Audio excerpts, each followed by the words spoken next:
इस तरह से अपने गुरु का स्मरण करने में विपत्ति काल में कोई न कोई समस्या का विस्तार आ जाता है, हो जाता है, तो कभी घबराए ना। तो ये देखो प्रत्यक्ष देवी देवता, माता पिता, और अब जाके मुर्दन कहानी मरे हुए देवतन का पुकारे, पत्थर मांगी, गोबर माटी का, वहां कौन सुनने वाला है। इसलिए ये बातों को ख्याल करके अपने जीवन को सुधार करें, शांति करें। बोलिए गुरुदेव की। मालटाल सब घर आ जाता है, भूसा पैरा दाना अपनी अपनी जगह व्यवस्थित कर लेते हैं, मन संतुष्ट हो जाता है। कभी कभी तो ये किसानी के दरबार सब जब इकट्ठा हो जाता है, फुर्सती मिलती है तो बुखार आता है, उससे भी निपटते हैं। तो इसी तरह ये भक्ति भजन की खेती, जीवन सुधार, वो तो हुआ जीवन गुजर। जीवन गुजर में देखो कितनी मेहनत करना पड़ा, अब जीवन सुधार करना पड़ा। तो सोचो जीवन सुधारने के लिए हम क्या करते हैं। जीवन गुजर में तो हम भाग दौड़ के पढ़ाई बढ़ाई, सब जीवन गुजर की बात। नौकरी करना, कमाना धमाना, भाग भाग के देश प्रदेश जाना, बिजनेस खेती, सब जीवन गुजर में आता है। तमाम नेतागिरी करना, सब जीवन गुजर बसर, पढ़ाई बढ़ाई सब, इसमें कोई जीवन का सुधार नहीं।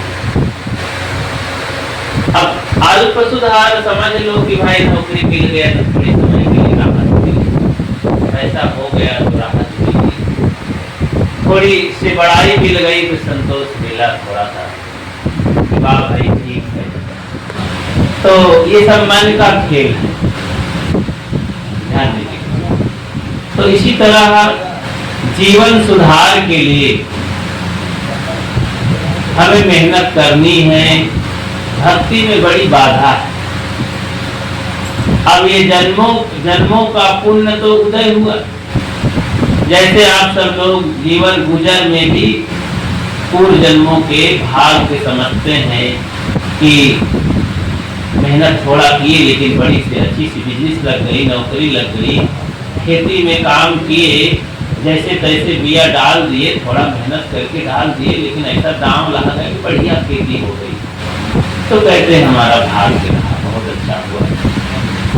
और लोग कितने पढ़ते लिखते हैं लेकिन सब ऐसे घूमते हैं, लेकिन कोई एक बच्चा हुआ कि वो पढ़ा लिखा डायरेक्ट चला गया, नौकरी लग गई। और बहुत लोग संयम से रहते हैं, रोगी बने बैठे रहते हैं। एक आदमी बड़ा लापरवाह है, शराब कबाब करता है लेकिन रोगी नहीं है, स्वस्थ है। तो एक आदमी बहुत चोरी चमारी करता है, कहूँ पकड़ी नहीं जा रहा है, लोग उसको डरते हैं। और एक आदमी ऐसा था, पहली बार थोड़ा सा धोखा खा गया, कहीं उठा लिया किसी का सामान तो पकड़ गया, और बड़ा बेइज्जतियां हुआ उसका, एक ही बार में धोखा खाने में। तो ये क्या है, हिसाब तमाम से प्रारब्ध का खेल रहता है। उसी में अपना अपना मानसिकता, व्यक्तित्व, हिम्मत और मजबूती सफल रहता है। भक्ति के क्षेत्र में भी हमें कठिनाइयों का सामना करते हुए मेहनत करनी है। एक आदमी घबरा करके, क्योंकि बहुत तकलीफ है, दुख समस्या है, और भक्ति के क्षेत्र में भी तमाम मंदिर, मस्जिद, गिरजाघर, गुरुद्वारे, भूत प्रेत, देवी देवता, पंडा झंडा, सबके पास जाते जाते अंततः आदमी हार जाता है कि कहीं कोई सुख नहीं है, कोई भला वाला नहीं है, और हमारी तकलीफ, हमारा दुख दूर नहीं हो पा रहा है। पहली बात तो दुख दूर करने का तरीका नहीं ठीक है। अब आकाश में हाथ मारोगे, जहाँ जो चीज नहीं है वहां तक खोलोगे तो वहां क्या मिलेगी, वहां कुछ नहीं मिलेगा। जो चीज हम बर्तन में, अपने पेटी में, नांद में डाले ही नहीं है, अब वहां बार बार देखते हैं कुछ निकलते नहीं, क्या निकलेगा जब कुछ डाले नहीं। कोठी में खाली है कोठी, अब कुछ डाले नहीं है, अच्छा जो डाले वही तो निकलेगा। गेहूं भरे हैं, चना ढूंढ रहे हैं, कैसे निकलेगा चना उसमें। चावल डालें लेकिन अब गेहूं निकाल रहे, कैसे निकलेगा। अथवा कुछ नहीं डाले हैं फिर भी टंकी खोल रहे हैं, कुछ कैसे निकलेगा। ऐसे ही हमने जीवन सुधार के मामले में जब कुछ मेहनत नहीं किए हैं तो जीवन कैसे सुख शांति मिलेगी जीवन में।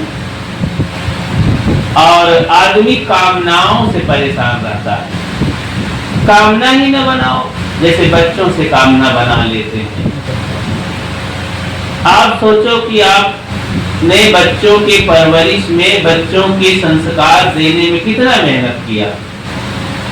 हम देखते हैं कि देहात के मामले में हर समय बचपन से बीता है गरीबों के साथ। तो छोटा बच्चा जन्म लिया, जैसे बच्चा चलने लगा, थोड़ा और बड़ा हुआ तो गांव के किनारे घर है, तो माँ अपने काम में लगी है, बच्चे को चल फिरने चलने लगा बस। अब कहता जा जा जा, 2-4 बार तो बैठा आई चक्रोट में रास्ते किनारे, तो बैठा और टट्टी करके और गंदगी लपेटे हुए आ गए। तो फिर किसी से कहा देती है बच्चों से कि जाओ पानी डाल दो, तो पानी ऊपर से डाल दिया, 2-4 थपका बच्चा अपने से लगा लिया और सफाई उफाई हुई नहीं, लेकिन वो छिड़क छड़क के छुट्टी। इस तरह से वो बढ़ने लगा। माँ ने भी सोचा कि अब तो बच्चा अपने बलबूते हो गया, बस वो काम चालू, लहट गया। जब टट्टी लगती है अपने से कहना नहीं पड़ता, भाग के जाता है, चक्रोट के किनारे बैठ जाता है, अभी चला आता है, कोई पानी डाल देता है, और बड़ा होता है तो पानी जहाँ पाता है वहां अपना, मतलब संस्कार आपने दिया बच्चे को सफाई के मामले में, कहाँ बैठना चाहिए, किस तरह से निपटना चाहिए, गंदगी धोना चाहिए, हाथ कैसे धोना चाहिए, कहाँ बताए। अब वही बच्चा बड़ा हुआ, अब सयाना हुआ, जवान हुआ, बस अब तो शर्मिंदा हो गया, अब तो चुपके से बैठता है कहीं, किस तरह हाथ धो लिया, किस तरह गंदगी धो लिया, कोई जानते नहीं।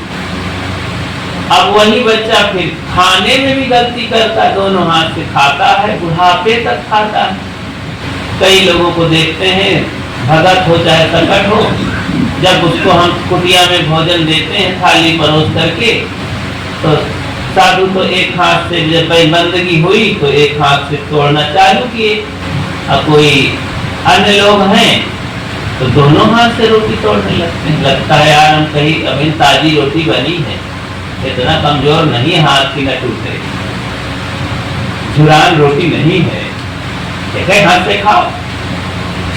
भाई महाराज आदत ही, भाई आदत खराब आदत है, आदत है भाई तो उसको सुधारो, गंदी आदत क्यों डाले, तो क्योंकि बताया नहीं गया। जब कोई जाता है बूढ़ा आदमी साधु बनने के लिए कि मैं भी साहब रहूंगा, तो एक एक बात बताते बताते बताते कई साल लगते हैं उसको बताने। तो कई बार सुन लेता फिर भूल जाता है, फिर सुन लेता फिर भूल जाता है। खाने में, नहाने में, कपड़ा समेटने में, आसन लगाने में, किसी भी प्रकार से तो भूल जाते। उसको मजबूत बनाने में वर्षों लग जाते हैं, फिर भी जल्दी बूढ़े लोग नहीं सीख पाते थे, अंत में संत गुरु छोड़ देते हैं कि हटाओ अपने से जितना सीखे, क्योंकि जैसे थोड़ा पुराना हो गया तो कहाँ आने लगता है, जैसे आपकी गजलवन में आने लगता है, तो महतारी बाप का गुजार कोई विभाग। तो जैसे बच्चों को अहम आ गया तो माता पिता उनको छोड़ देते हैं कि ज्यादा जोर डालेंगे तो फिर उल्टा खड़े हो जाएंगे, गुस्सा है कि नाराज है कि, तो ये डर लग जाता है। कहा भी है कि भाई जब जवान हो जाए बच्चों को बस केवल सलाह देना चाहिए, और छोटे रहें जब 5-6-7 बरस के, थोड़ा सा प्रताड़ना देना चाहिए, मारना नहीं चाहिए। तो ये नीतियां हैं। तो संसार के दुखों से ऊब घबरा करके हमको अगर चिंता हो जाए कि हम जीवन का सुधार करें, तब तो सुधार होने लगे।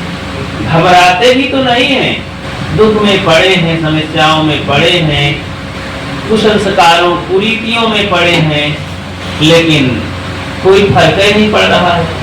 एक आदमी ऐसे भागते भागते चला जा रहा था कि अब मैं मर जाऊंगा। इधर ध्यान दें, एक आदमी बहुत संसार से, दुख से घबरा करके, गरीबी से, रोग बाधा से और अपने कठिनाइयों से घबरा करके मरने के लिए तैयार हो गया। अच्छा, अंतिम में जब घबराता है आदमी क्या करता है? मरने को सोचता है। तो ये बात गलत है, मरने को नहीं सोचना चाहिए।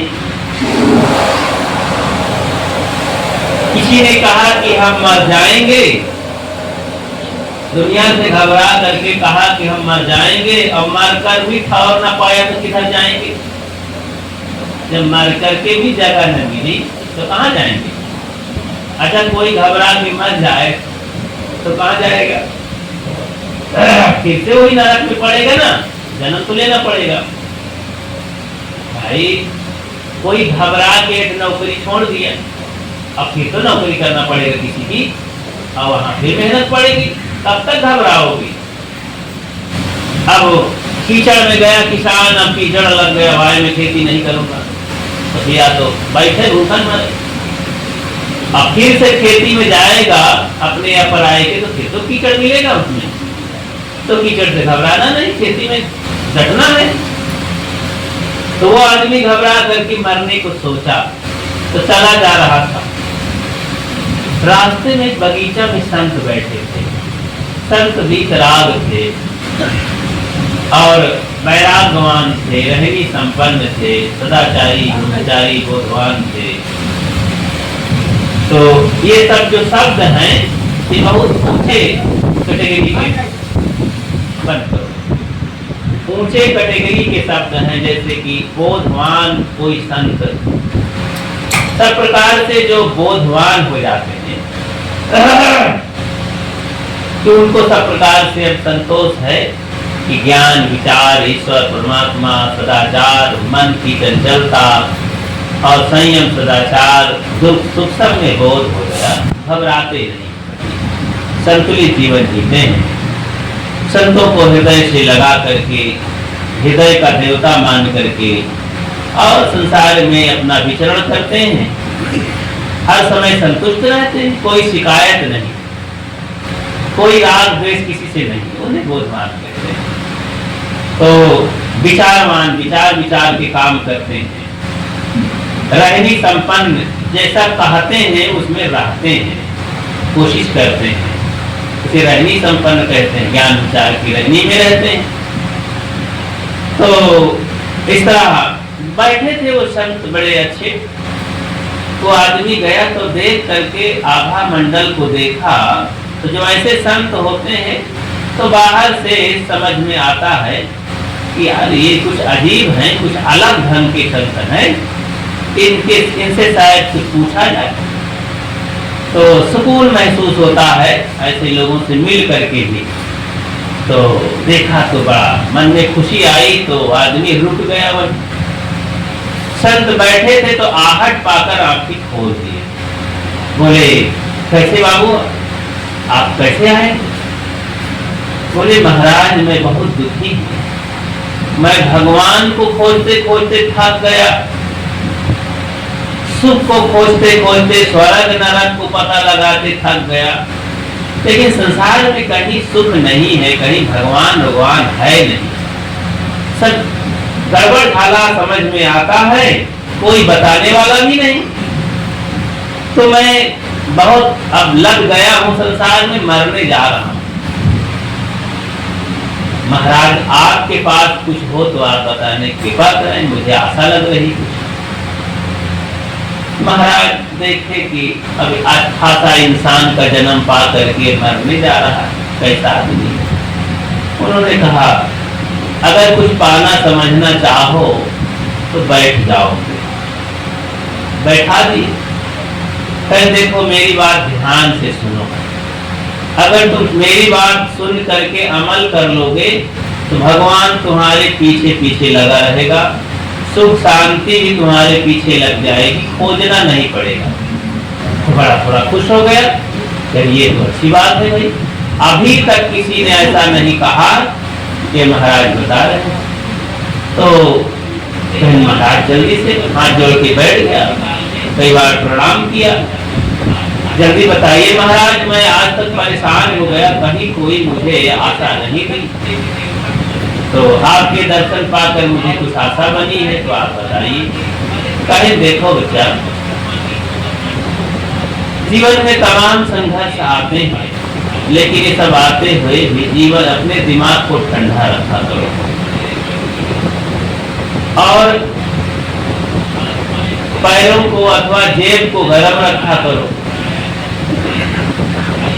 दिमाग को ठंडा रखो, जेब को गर्म रखो, आंखों में शर्म रखा करो और अपनी जीभ को जरा नरम रखा करो, टाइट न बनाओ, कटु न बनाओ और दिल में रहम रखा करो। ये 5 बातें हैं, 5 बूटी। इस बूटी को खा लोगे तो अजर अमर हो जाओगे और भगवान भी तुम्हारे पीछे पीछे नौकर बन जाएगा। कहीं महाराज ये बात आपकी हमें समझ में कुछ नहीं आवत, दिमाग का कैसे ठंडा करना, कहीं मैं समझाता हूँ। दिमाग को ठंडा रखो, इसका मतलब कोनो बर्फ से नहीं कि सिर पर माथे में बर्फ बांध ले चाहिए। हालांकि संत कहा करते हैं कि दिमाग में थोड़ा आइस फैक्ट्री लगा लो, बर्फ की फैक्ट्री लगा लो, अब मुख में चीनी की फैक्ट्री लगा लो। कि मुख में सब लोग भाला, बर्छी और मिर्चा, नीम भरे रहते हैं, कड़ू बोलते हैं, बंदी करके बैठते जोड़ के और से झुका के बैठ। अभी मैं सबके लिए कुछ सुनाता हूँ, थोड़ी देर में इस बात को पूरा करके फिर दीक्षा का काम और अभी अच्छा उससे अलग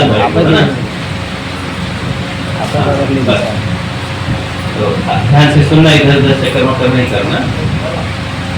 तो दिमाग को ठंडा रखो।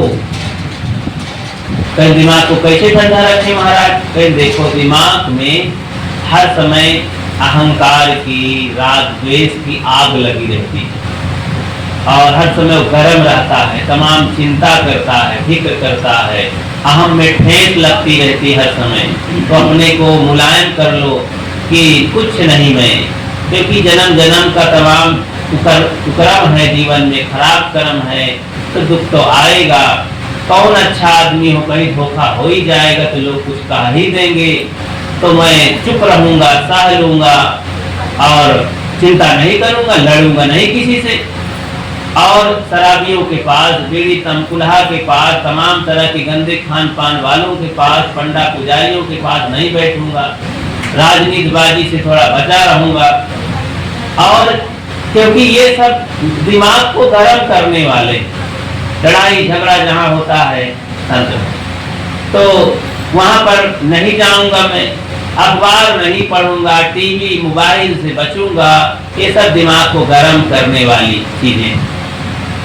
तो कहा बच्चा, अगर तुम्हें दिमाग ठंडा रखना है तो सत्संग में जाया करो, ग्रंथ पढ़ा करो, दान पुण्य किया करो, माता पिता की सेवा कर दो, गरीबों की सेवा कर दो, जीवों पर दया करो, मेहनत करो, सात्विक चीज खाया पिया करो और जहाँ पर शांत वातावरण हो वहां जाके बैठा करो, अकेले में ध्यान किया करो।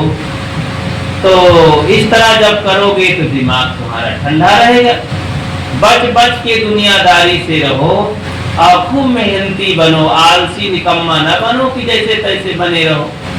खान पान, चाल चलन, रहन सहन, बोली भाषा सब सुधार करके तो दिमाग आपका बहुत अच्छा चलेगा, शांत रहेगा, चिंता मुक्त रहोगे। अब दूसरी बात है कि जेब को गरम, तो भाई आग ही नहीं भरना उसमें। जेब गरम को मतलब सब जानते हैं, पैसा कमाओ, मेहनत करो, हर समय अपने पास कुछ बना रहा है। कंठे विद्या गांठी दाम, जब चाहे तो आवे काम। अब गांठी में दाम नहीं है, बाजार चले गए हो, का करियो, साथ आएंगे मेहमान, पानी पियावे का पैसा नहीं, उधार ले हो बनिया के यहाँ, फिर चिंता सवार हो जाएगी। तो इतना मेहनत करो कि कम से कम अपना घर तो चले। साईं इतना दीजिए जामे कुटुब समाए, तो ये शायद उसके लिए बड़ा नाम तौल बता रही 600 साल पहले। लेकिन आज के पढ़े लिखे भी झोला छाप घूमत हैं सड़क पर, पढ़े अर्थशास्त्र है, बहुत बड़ा विज्ञान पढ़े धन कमाए वाला, लेकिन उनकी अकल बुद्धि कुछ नहीं, सड़क पर घूमत। अब अनपढ़ जब हो गए जानत है अर्थशास्त्र, वो खासा कमा के आगे बढ़ा जाता। अब बहुत पढ़ा लिखा है तो घूमत क्योंकि मेहनत नहीं करता है, केवल पढ़ाई थ्योरी काम नहीं करती, उसके साथ साथ प्रैक्टिकल होना चाहिए। तो मेहनत करो, साथ साथ संयमी बनो। संयम से पैसा रुकता है, मेहनत से पैसा आता है। और उसके साथ साथ बुद्धि लगा के केवल मेहनत से दिन भर फरवा झुआ करी हो तो क्या करी हो, 400-500 रुपया मिली। अब बुद्धि लगाए के कमाई हो और तैसे लेबर से मिस्त्री बन जा 700-800 हजार रुपया मिल जाये, और तैसे ठेकेदार बन जा 4-6 हजार रुपया मिल जाये, और से और ठेकेदार बड़ा भारी बन जाओ तो कहो लाखों रुपया तुम रोज कमाओ। तो ये बुद्धि का ही कमाल है। तो बुद्धि से भी प्रयोग करो, मेहनत भी करो, बुद्धि भी लगाओ। तो जेब को गर्म रखो, कभी भी आलसी निकम्मा न रहे, समय का दुरुपयोग न करे, समय का दोहन करे। ध्यान में, भजन में और कमाए खाए में ये समय का लगावे। कमाए खाए से छुट्टी पावे तो भजन में लगावे, भजन में समय कुछ दे करके फिर कमाए खाए में आवे। ये दोनों काम करे, फालतू समय न बितावे, इधर उधर बैठ के ताश खेल के गपबाजी करके, घूम घाम के इधर उधर नहीं। घूमो भी तो सोचते रहो, शांत मेरे अंदर शांति है कि नहीं, मैंने आज ध्यान किया कि नहीं। खेत में हल चलाओ तो भी सोचते रहो कि आज में कितना मेरा मन प्रसन्न है, कोई चिंता तो नहीं है। घूम घूम के इसे कहते सिंहावलोकन। सिंह होते ना, सिंह जब चलता है तो हर 2 फाल में पीछे तरफ निहार लेता है कि कोई मेरे पीछे आ तो नहीं रहा शिकारी। ये हाला वो डर के मारे आए निहारत है, क्योंकि हिंसकी प्राणी बहुत डरपोक होता है। तो हिंसा करता है तो डरता है मुझे कोई मारने तो नहीं आ रहा।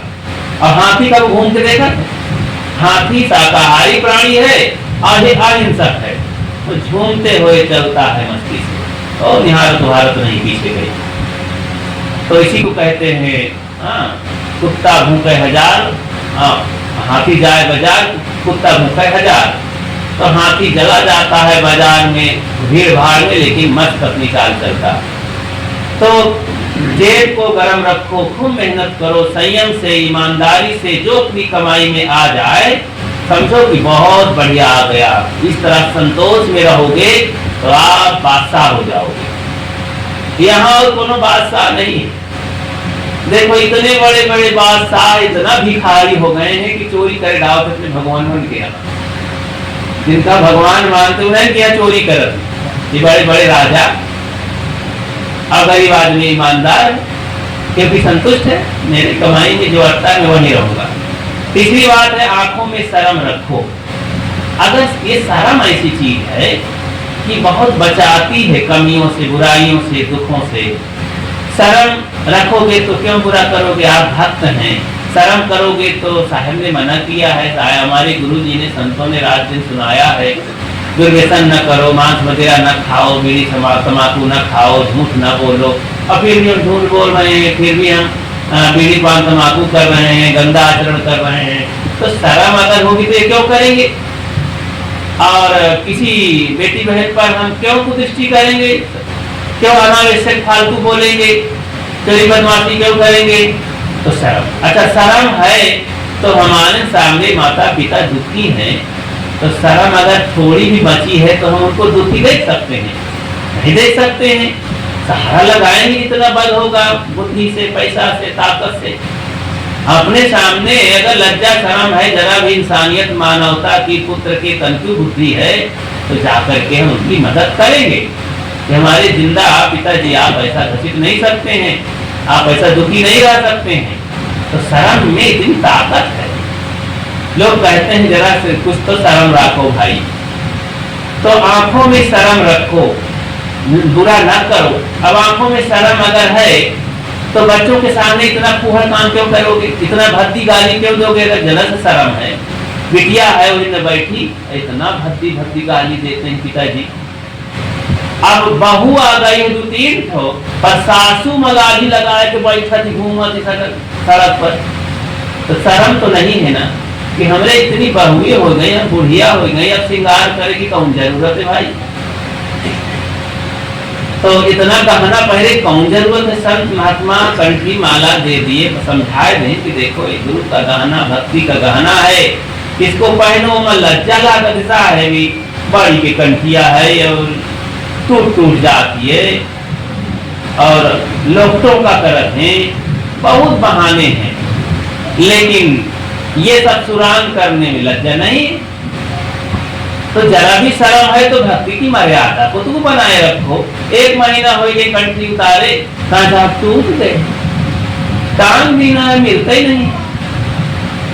अब शर्म है अगर भक्ति के हिसाब से, तो तुम 1 दिन भी पानी नहीं पी सकते हो बिना कंठी के, तो कंठी गले में रखो, अगर जरा भी तुमको लज्जा है तो आंखों में शर्म रखो। शर्म बहुत चारों तरफ हमारे जीवन में व्यवस्था करती है।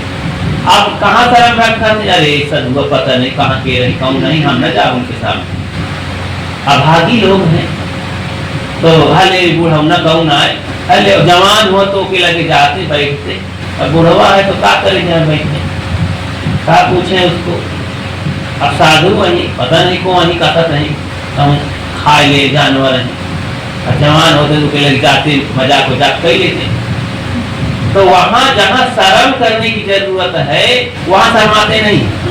सत्संग में नहीं आएंगे, मेला जाके भतो सच धज के धक्का मुक्की खा करे, अतः गंगा नहाए के बाद चलिए कुल बोरवी गंगा नहाए, भजन है ना।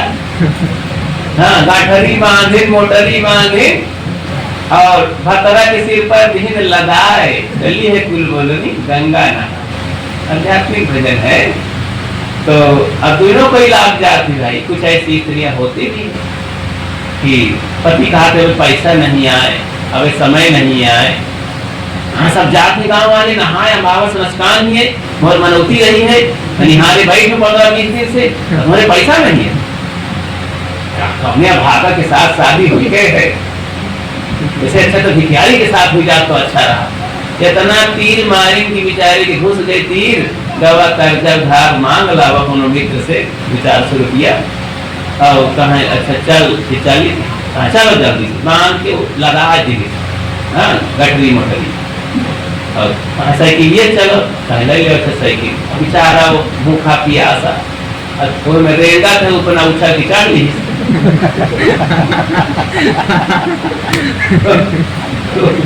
तो अब कुछ नहीं किए तो खाए पिए नहीं आए, मैं डरता हूँ सुबह से, वहाँ गए उतर गए मेला में, कहाँ चली जात है, कहाँ अरे चलो की। अब आगे आगे गए धक्की हावत, दोनों इधर उधर निहारत, तो तीरथ गए 3 जने चित चंचल मंचोर, पापे को न काटिया लादिन मंदस और। तीरथ गए थे बही हुए, जूड़े पानी नहाए, पापे को न काटिया, और राक्षस हुए पछताए, पाप कुछ काटा नहीं, ठंडा पानी नहाए के वही में हाँ फैल आदमी पछता थे, कहा बताइए कहाँ से आएगा भाई, तो जमुआ पकड़ ली। तो इस तरह से उसमें पछताते हैं कि घूम घाम कौन तरह आए, हालत कहाँ पता नहीं भिगो ले हालाकान हो जाओ, मैलिए खूब आवत ही फसाए आवत ही, अब मलय पावत ही का। अब सब ठोकर खखारा के बाहर चला आवत, डुबकी लगावत, बरवा मरत जाते। तो अब कहाँ जाए वो पानी, सब एक एक अच्छा परात में सब जने दिन भर मुँह धोवे, और वही में धोए ले शुद्ध हो जाए। वही नदी में नाला नदी नहाए कितना करोड़न आदमी, देखो कुंभ मेला की हाल, सब नैनिया का एक गटर ही जात रहा पानी भर के, नाला वाला मलमूत्र वाला संडाल भरा रहा पानी, गंगा में छुआ रहा। अब गंगा बहत रही, इधर पानी रुका रहा, आदमी कहाँ नहीं रह जाएगा, बड़ी भीड़ भाड़, आदमी 2-3 दिन से रुका रहा, तो वहीं से नहरवे तो पानी सब गाय में भाल लेके चले। अब फिर छिड़क ले, अब गल चलो गंगा जी, तो बताएं वहां कहाँ है साहेब, आंखों देखी हाल बताए कि नाला का पानी सब खत्म हो गया, गंगा तक को नहीं पहुंचत रहा। तब इतना आदमी आया, इतना मरे, इतना 8 दिन तक कारें खड़ी रह गई, लावारिस कोई लेने नहीं आया, साइकिल गाड़ी खड़ी तो मर गए थे ना सब लोग, अब पाए नहीं थे लोग, तो इतना लोग मरे थे। तो ये गंगा जमुना और तीरथ मूरत की ये जागना चाहिए सब मामले में। तो आंखों में शर्म अगर है तो भूत भवानी क्यों करेंगे भाई? इतना पढ़ लिख करके भक्त हो करके संत महात्मा सबके लाल हैं, बड़े महापुरुष सब, हाँ आप सबके लिए मेहनत कर रहे हैं, फिर भी आप भूत भवानी भैरव। अब आगे तीसरी बात है कि जीभ को नरम रखो, अपने जीभ को नरम का मतलब मीठा बोलो, मुलायम बोलो और प्रेम की भाषा बोलो। जी कृपया, आप पिताजी, जी मम्मी जी, जी भैया जी, तारे तय तुकार, अरे तारे ये सब न बोलो, बहुत कड़ी भाषा न बोलो, नहीं बच्चे सब सीख लेंगे। तुम तो अपन काम चला के चले जाइए, बच्चों का भविष्य बिगड़ जाएगा, इसलिए उनको मीठा भाषा सिखाओ। दादाजी, मम्मी जी, दादी जी, फूफा जी, चाचा जी, उनका पैर स्पर्श करना, चरण छूना सिखाओ। चरण छूना सीखे रहेंगे तो कुछ तो लज्जा करेंगे, लठिया न दिखाई है, भूसा न मरी है, बड़े होंगे।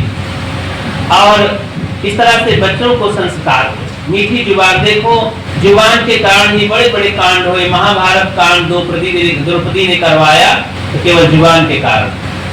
द्रौपदी सीता ने अपनी जुबान के कारण लक्ष्मण को नाराज कर दिया और पूरी समझो लंका कांड हुई, रावण के हाथे चली गई। और भी न जाने कितने कांड हुए जीव के कारण। और यहाँ पर घर घर जीव के कारण तो झगड़ा हो रहा है, सास बहू का झगड़ा, पिता पुत्र का झगड़ा, भाई भाई का झगड़ा। जीव से ऐसा कटु कुठार बोल दिए तो पड़ोसी सब लड़ भिड़ गए।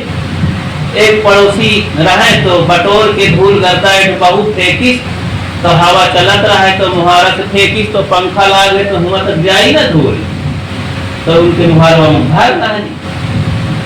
तो भीतरे से एक लाई के लाठी निकला सयान, अब बहू तो फेंक के कचरा भीतरे चली गई और वो निकल के मार बम का पड़ा है।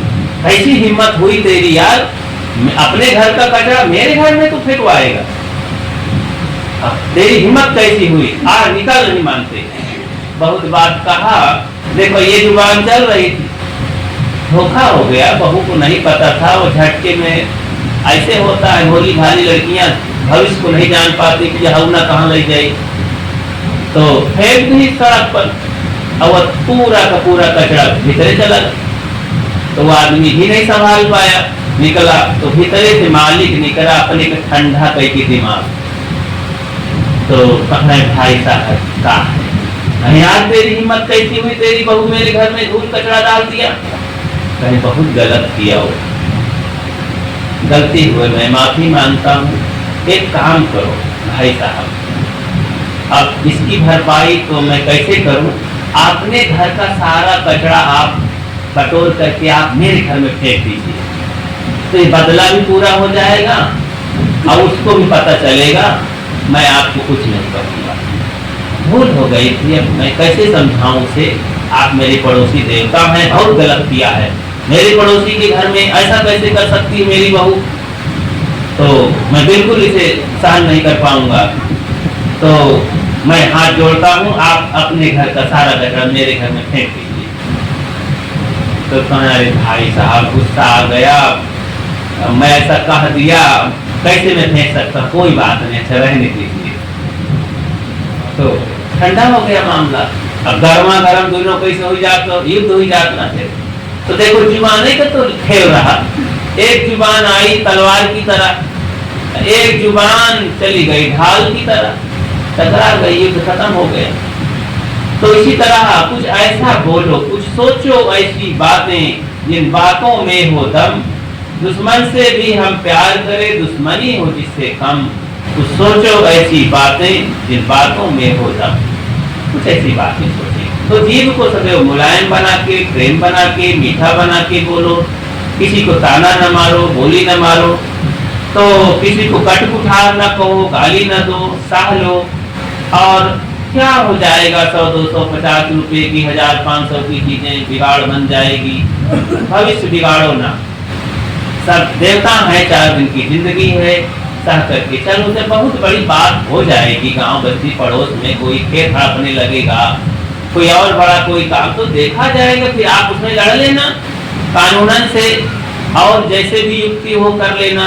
लेकिन छोटी छोटी बातों के लिए रोज रोज क्या मरना है, सहो, सहना ही एक बढ़िया रास्ता है। यही सब भक्ति भजन करना तो है, जीवन का सुधार इसमें हो रहा है, संत बता रहे हैं। तब कहा देखो भैया, अब मैं 5वीं बात बताता हूँ कि अंतिम में हृदय में रहम रखो। रहम कहते हैं दया को, तो दया धर्म नहीं तन में, मुखड़ा क्या देखे दर्पण में। जिसके हृदय में दया नहीं है, जिसके दिल में दया का खजाना नहीं, उसे राम नाम कहने से क्या फायदा। जिसने माता पिता की न सेवा किया, उसको गंगा नहाने से क्या फायदा। दान का हाथ आगे बढ़ाया नहीं, उसे घंटा हिलाने से क्या फायदा। जिसके दिल में दया का खजाना नहीं, उसे राम नाम कहने से क्या फायदा। तो दिल में दया का खजाना होना चाहिए। तो दया धर्म का मूल है, तो धर्म का मूल दया, तो इसलिए सबको दयालु होना चाहिए। हृदय में दया रखो, जब दया रहेगी तो किसी जीव को आप तंग नहीं करेंगे, किसी को सताएंगे नहीं, किसी को गलत बोलेंगे नहीं, किसी को सुख देने की भावना नहीं पैदा होगी, बल्कि सबको सुख देने की भावना होगी। सब सुखी रहें, सब सुखी रहें, सबको मैं क्षमा करता हूँ, हे गुरु महाराज सबको बुद्धि मिले, सब सुखी रहें। जो लोग गाली भी देते हैं उनके लिए भी चुपके से अपने घर में प्रार्थना करो कि हे गुरुदेव उनकी बुद्धि को सदा शुद्ध करो, उनको सद्बुद्धि मिले, ताकि उनके अंदर ये ज्ञान पैदा हो, जिससे कि वो परेशान है। क्योंकि दुख गाली देके लोग परेशान होते हैं, बहुत दुखी हो जाते हैं अंतिम में। जोश में तो गाली दे दिए लेकिन बहुत परेशान होते हैं। तो इसीलिए मन में सोचो, क्षमा करते हुए और उनके लिए प्रार्थना भी करो। तो ये जो वायरस है हम छोड़ रहे हैं, तो ये प्रक्रिया जो कर रहे हैं सकारात्मक ढंग से, तो ये कहीं न कहीं घूम के जाएगी उस तक, और उसका मन बदलने लगता है। फिर तो आपके पक्ष में सोचने लगते हैं कि यार मैंने गाली दिया लेकिन जवाब न दिया उसका, तो बेकार है। आवत गाली एक है उल्टत हो अनेक, कहे कबीर रहने दो एक करे। तो वही अगर गाली हम नहीं देंगे तो ये कह रह जाएगी। तो हम नहीं किसी का बुरा सोचेंगे तो आदमी सोच के थक जाएगा, ठंडा हो जाएगा, और हमारे मन का जो परमाणु कह लो अपनी भाषा में, वो जाएगा उस तक, और उसके मन में बदलाव आएगा समय से। अब बिल्कुल बुद्धहीन है, दुर्भाग्य है उसका, तो शायद न बदले, नहीं बदलता है आदमी। बड़े बड़े खूंखार लोग बदल जाते हैं। इसलिए तो ऐसा समझा करके बार बार उस सज्जन को महात्मा ने 4 बातों को समझा करके कहा कि इन बातों को अपने जीवन में धारण करो तो ईश्वर परमात्मा तुम्हारे घर बैठे आएगा। इसीलिए कबीर साहब, कबीर मन निर्मल भया जैसे गंगा नीर, पीछे पीछे हरि फिरे कहे कबीर कबीर। निर्मल मन जन सो मोहि पावा, मोहि कपट छल चित्र न भावा। तो निर्मल मन वाला ही मुझे प्राप्त कर सकता है। कबीर साहब कहते हैं निर्मल मन बना लोगे तो फिर आपको कहीं खोजने जाने की जरूरत नहीं। इसीलिए निर्मल मन करना बहुत जरूरी है। और संत रविदास ने कहा है कि मन चंगा तो कठौती मन, बड़ी बढ़िया बात है। तो मन चंगा करने में बड़ी मेहनत पड़ती, उसके लिए जो कुछ सत्संग में बताया जाता है तो माने चंगा करने के लिए है। कबीर साहब का, संतों का, महापुरुषों का उद्देश्य सब माने को चंगा करने के लिए। माने में तो सारा रोग है, तो मन में सारी गंदगी है, उसे साफ करके ही हम अपने को मुक्त बना सकते हैं, कल्याण बना सकते हैं। देखो भगवान बुद्ध ने कहा कि अतदीपो भव, अपने आप के दीपक बनो, और जब दीपक जल जाए तो सारा अंधकार भग जाता है। भीतर ज्ञान का प्रकाश हुआ तो सब अज्ञान दूर हो गया। इस तरह से इन सब बातों को तो दिमाग को ठंडा रखो। हर समय मूड गर्म है नहीं। बच्चा कहता है मम्मी मूड बहुत गर्म है, तो वो कहला करती अम्मा चुपचाप रह दे, हमका आराम करिए तो हमारा मूड गर्म न करो। अब गदेल पढ़ा थे तब वो कहा, अब बिटिया भी है, सबका मूड आजकल गर्म में रहा तो कैसे ठंडा हुई, सब गड़बड़ झाला हो जाता है। इसलिए सब मूड को ठंडा रखो, हर समय नरम मुलायम मुस्कुराते हुए बोलो, प्रेम से बोलो। घर में सुबह से हंसी का कहा होना चाहिए, और नहीं तो शाम के एक बार तो एक साथ बैठो, खाओ पियो और हंसी का कहा घर में हो ही जाना चाहिए। सास बहू ननन भावज और पिता पुत्र भाई भाई में, तो इस तरह से घर स्वर्ग हो जाता है। जहाँ प्रेम है वही स्वर्ग है। जहाँ सुमंता संपत्ति नाना, जहाँ कुमत्ता विपत्ति खाना। पति पत्नी प्रेम से भक्ति भजन और अच्छे ढंग से रहते हैं तो घर स्वर्ग हो जाता है। और देवी देवता हो जाते हैं, उनके माता पिता खुश रहते हैं, उनमें जो बच्चे पैदा होते हैं समय से बड़े ही संस्कारी लायकदार पैदा होते हैं। तो 3 पीढ़ियां बड़ी सुरक्षित हो जाती हैं। इसीलिए भक्ति भजन करते हुए, संत गुरु की सेवा करते हुए, सत्संग करते हुए खूब संस्कारी बन के जीना चाहिए। तो भक्ति में चारों तरफ से फायदा ही फायदा तो है। ये सारी बातें संत गुरुजनों से जो हम सीखते हैं तो अपने जीवन के सुधारने के लिए, दुनिया से जीवन गुजर करने के लिए सीख लो कुछ उदाहरण, और संत गुरुजनों से जीवन सुधार के लिए सीख ले। इस तरह से दोनों पक्षों से खूब मजबूत रहें, धन से भी धर्म से भी। अपनी बात को आगे नहीं बढ़ाऊंगा। बोली सदगुरुदेव की जय। तो 5 बातें ख्याल रखना चाहिए। संत ने बताया कि दिमाग को ठंडा रखो, जेब को गर्म रखो, आंखों में शर्म रखो, जीभ को नरम रखो, हृदय में रहम रखो। तो 5 बातें रोज ख्याल करना, फिर सुबह बात नहीं ख्याल करे भला हो जाएगी। तो इस तरह रोज रोज ये मंत्र है, इन मंत्रों को ख्याल करने से एक संस्कार बनता है। और ये औजार, फिर औजारों से विपत्तियों को हम हटा देते हैं, दुख को संकट को काट देते हैं। साहब ने बताया था।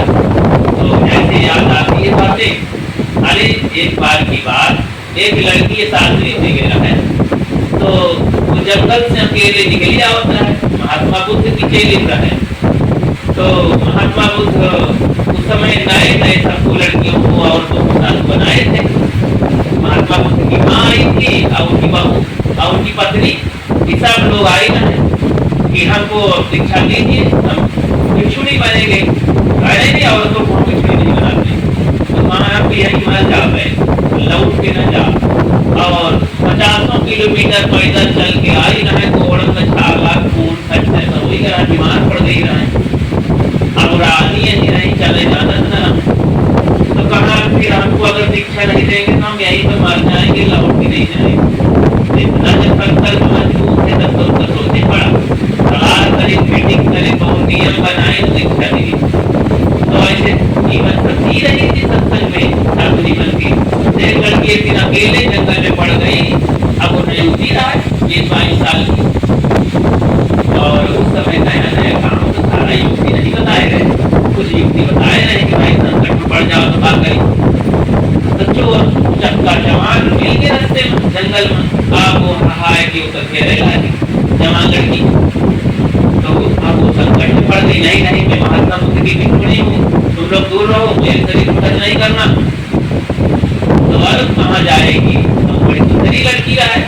अब वो चोर चक्का जंगल में पा गए। तो बार बार मुझे भी अब घेरेंगे और लड़की पछिड़ती जाए, हटती जाए, बताती जाए और होती जाए कि नहीं तुम लोग दूर रहना, मुझे मत छूना। अंतिम में जब जाने के लिए सामान के बदमाश तो रुक जाओ, बैठ गई, ध्यान लगा कर। जैसे अपने गुरु का स्मरण करने लगी बैठ करके, उनके मन में पता नहीं का सवाल हुई गए, सब चिल्लाए कि भागे गिर गए। तो भाग गई थी, मतलब उनको पता नहीं क्या सूझा, धर्म सवार हुआ। ये प्रकृति का नियम है, सही सही दिशा में विचार करोगे तो ऐसा कोई बाधा आ जाएगी और तूफान और दूसरा कोई शैतान निकल आएगा और आदमी आ जाएगा, भीड़ आ जाएगी, आवाज आ जाएगी, भागी जाएगी। एक गुरु महाराज एक संत रहे जवान, एक औरत फंसा के घर में उतर ली, आओ महाराज के बैठे खाओ, अब ठीक भिक्षा मांगना है, दरवाजा खोल बनाए बैठो, तो जवान साधु था, वो औरत जाल में फंसा ली, उसके अंदर चल रहा है। तो जैसे भीतर आएंगे अब हवा किया तो देश दरवाजा बंद कर दी ताला, अब पकड़ ली कमर, तो जब कमर पकड़ लिया भाई तो फंस गया, बड़ा अच्छा साधु कर्मचारी रहे, तो अब वो जबरदस्ती करने लगी, तो नहीं भाई मैं साधु आदमी हूँ, मैं कर्मचारी हूँ, मेरा संकल्प है, गुरु से आज्ञा मिली मुझे, ऐसा नहीं मैं गृहस्थ नहीं बनूंगा। तो जब जबरदस्ती उसने प्रयास करने लगी तो सारे महाराज अपने गुरु महाराज को स्मरण किया, इसने उधर पति आएगा, दरवाजे खटखटाए, तब घबराएंगे, घबरा करके क्या किया कि सेफ्टी टैंक है शौचालय वाला, सीवर आवत रहा है, सीवर बड़ा भारी वहां पहुंचे, अब ढक्कन हटाए तो साधु बैठा गए पचमढ़िया रहे, तो मैं गिर गई, अब सेफ्टी टैंक में चले गए, अब वो नाला बहुत तेज बहत रहा है, अब ढक्कन ढाई दिए, तब दरवाजा खोले तो पति का सटका न हुई, बच गए अपना, तो लेकिन साधु का ढकेल दिए तो बेचारा डूब के इधर से सड़क के चक्कर में जाके फंस गए। थोड़ी देर में पानी बढ़ा तो सड़क पर निकलेला गंदा पानी, तो जब जमादार अब सफाई विभाग वाला तब तक मसाल लेके बेहोश हो गए गंदा पानी, जब ढक्कन हटाएंगे और देखी से पानी, तो जब ढक्कन हटाए देखी पानी, जब निकल करीब बनाई दोनों जानवर निकाल के पहले गए तो आदमी छठे आदमी दौड़ के आए, तो पानी डाले रख के जरा बहुत सारा कुछ देर डॉक्टर बुलाए, गंदा पानी निकलेगा और तब वो होश में आए, तो जैसे होश में आवा उठ के चला महाराज अब और मत का है, मैं खूब दिखा पत्र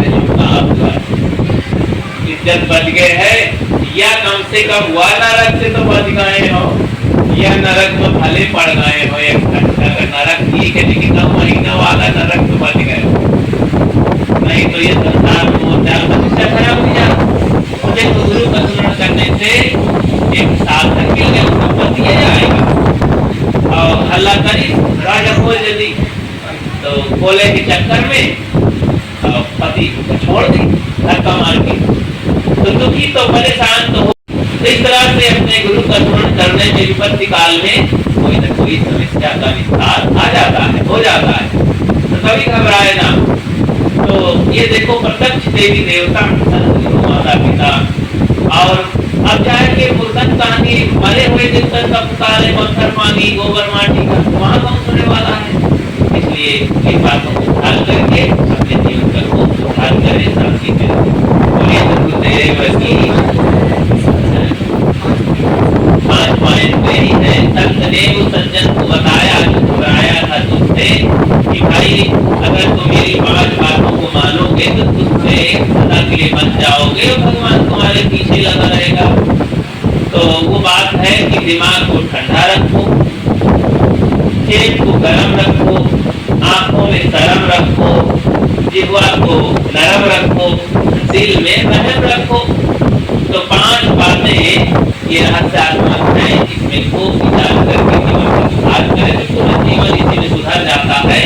और गृहस्थी में रहे चाहे विरक्ति में रहे, हर जगह सुख शांति से भी सकता है। तो इस तरह से संत की बात मान करके चरणों में गिर पड़ा और मरने से बच गया और अपने घर लौट गया। तो शांति से रहने लगा, इसी तरह जीवन बिताया। इस तरह सबको ये मंत्रों को याद करना चाहिए, जीवन में धारण करना चाहिए। अभी घर में